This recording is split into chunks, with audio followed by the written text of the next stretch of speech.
In April 2015, the Hatton Garden Safe Deposit Company, an underground safe deposit facility in London's Hatton Garden area, was burgled. The total stolen may have a value of up to £200 million, and the incident has been called the largest burglary in English legal history. Now, the great British public began to care when it was revealed that the heist was planned and carried out by 4 elderly men who were experienced thieves, all of whom pleaded guilty and received prison sentences in March 2016. 4 other men were also tried on suspicion of involvement. 3 were found guilty and sent to prison, while the 4th was cleared. And I remember reading the papers at the time and commenting to friends that this deserved to be made into a film. I envisioned a Dad's Army type of film where a group of bungling elderly criminals pull off one last job before fleeing to Spain. I also believed that Sir Michael Caine should be involved in some way. And clearly the film gods were listening to me, but not very closely, because while Sir Michael Caine did appear in a heist film that was released on 14th of April 2017, he was appearing in Going in Style, and I got lumbered with some Guy Ritchie wannabe called Ronnie Thompson in what appears to be his first film that cost and is expected to gross more than £4.37.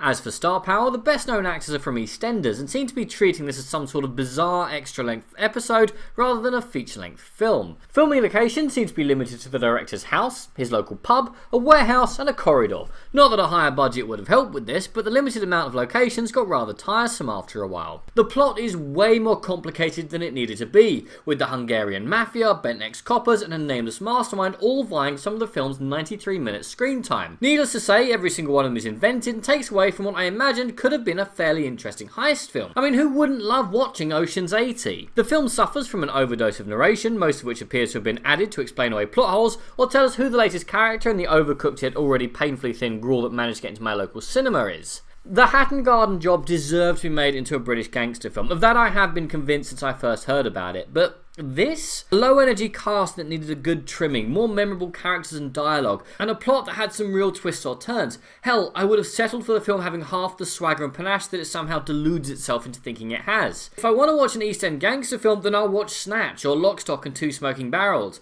If I want to watch a film about the Hatton Garden Job, then I'll watch one of the many documentaries about it, because this mess? There's no reason to watch it. Just skip it. But what did you guys think? And what is your favourite heist film? Comment below, let me know. I'm Daniel, this has been A Dunking. If you've enjoyed this video, please like, share and subscribe.